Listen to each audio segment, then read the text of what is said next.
Hello everyone, welcome to the print. So this week I have written my article on Supreme Court decision in landmark decision on Monday. Supreme Court supported the government's move to revoke 370, which used to provide special status to Jammu and Kashmir.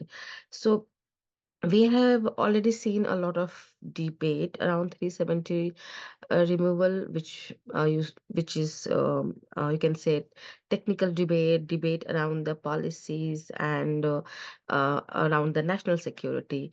But my article is more focused on tangible impact of these policies on common citizen and especially on marginalized community and women.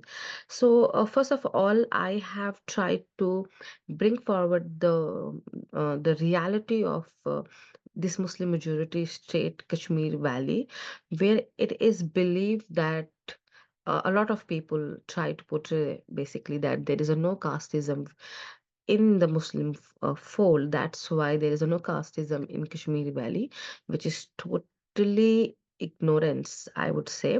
If you would learn about the valley, you would know that there is a Vatal community, which further divided into three sections, and the more lowest section of the Vatal communities are the cleaner basically, and these community even live in solitude. They are isolated, and majority of the Muslim community do not want to keep any kind of connection with them. There is a I would suggest go and watch a very good video done by the video volunteer on Sheikh community and how they face the discrimination in the society. This community was not recognized as a OBC because since we know that India is based on social justice, and we have so many welfare scheme and policies based on this concept where our state do try to bring welfare, bring additional support for the community so they can come into the mainstream, and the people of those community get access sorry, can access the equal opportunity. However, since because of 370 those policies would not apply to the state, we do not have any concept of OBC community. OBC, the Indian Muslims, they get this acknowledgement of being backward community after the Mandal report, and they got their due because of this report. However, the in the Kashmir, those Muslims who would come under the OBC had no acknowledgement of coming from certain background. Yes, there was a 2004 reservation policy for some weaker section of the community, which was only 2%, unlike rest of India, where OBC get 27% into reservation into various institution. So recently in December, government decided to move reservation bill including three section to it. Please uh, go and check that reservation bill as well. So the government right now is trying to include more communities and trying to expand the reservation scope of reservation.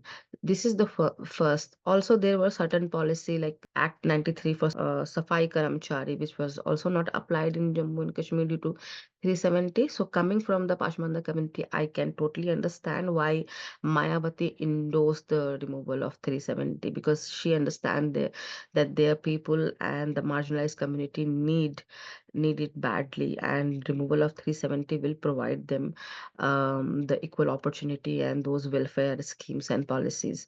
The second was topic I have covered is about women. We know that women of Kashmir or Jammu who used to marry any man outside from the region, you will eventually lose their right to property in Kashmir because their husband cannot get the domicile certificate, which this government has changed. And I would say it's a very good step.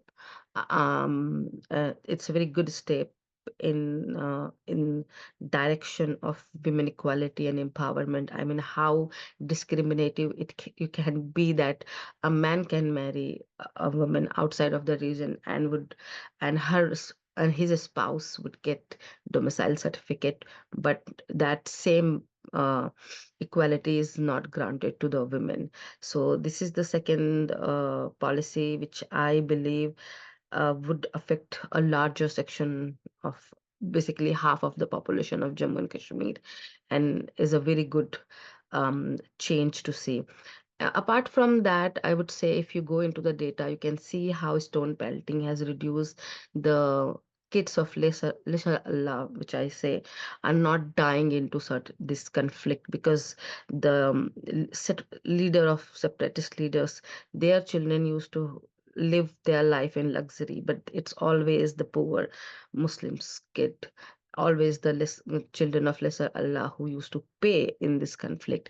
Now, since after 370 removal, we can see these kind of incidents are reducing to a very big extent, and that makes me happy to see that now the ordinary citizen, they are getting having more peaceful life and normalcy. Plus, I see that opening of theater is a very big step in the change in a state driven by this driven by and controlled by this extremist narrative and terrorism. Now are seeing normalcy. I mean, it's a very normal to have a movie theater in any part of world, but we can understand what it means in a Kashmir after almost 3 decades to see its first cinema hall functioning. So this is bringing the cultural, I would say, evolution, bringing more entertainment in the state, and we can also witness and see that how the Kashmiri youth are now again trying to bring the music in, release the music, and coming forward, showing their face, dancing and singing, and in a same state where in 2020, because of fatwa, the first only lady band has to be disbanded, and in such a when you see such a history, how important it is that a state can enjoy freedom of speech, can enjoy cultural diversity, and can their youth can come forward and express themselves. So there are more point I have covered. Please go and read my article. And for more such a video, keep watching The Print. Thank you.